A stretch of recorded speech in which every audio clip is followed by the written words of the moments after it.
The altar. In the center of the lodge stands the altar.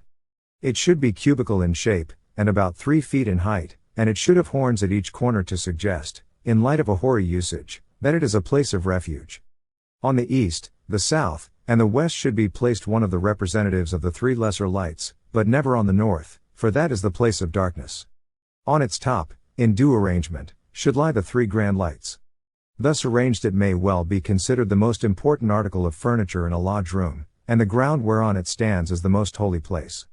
Too universal in its use, both through space and time, to admit of our tracing its history here we must content ourselves with some reference to the ideas embodied in it.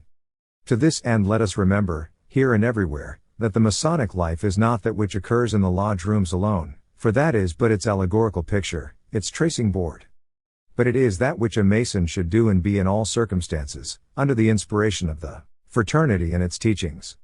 Thus understood, the altar standing in the center of the Masonic lodge is the symbol of something that must operate at the center of the Masonic life, often serving as a table whereon the worshipper may lay his gifts to God. The altar may well remind us of the necessity of that human gratitude which leads us to return to Him the gifts He has showered upon us. This is that teaching of stewardship found in all religions to remind us that our very lives are not our own, having been bought with a price, and that our talents are held in trusteeship to be rendered again to Him to whom they belong. Thus stated, I know, the matter may sound bald and even unappealing, but once we encounter a man who lives his life as a stewardship held in the frail tenure of the flesh, we see to what high issues the character of man may ascend. Such personalities carry an atmosphere about with them as of another world, and radiate influences that are light and fragrant.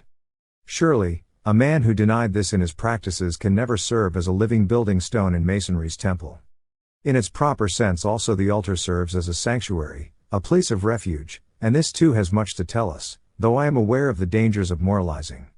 In the earlier centuries of our era, before the complete development of common law, the hunted criminal, fleeing from his pursuers, would escape to a church and there lay hold of the horns of the altar, in that he found safety, and an opportunity to prove his innocence, if innocent he was.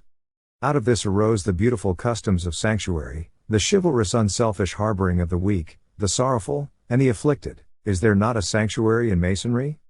Certainly there is, for in the fraternity itself, in the privacy of its inner fellowships, a brother will often find rest for his heart and relief from the bruisings of the world.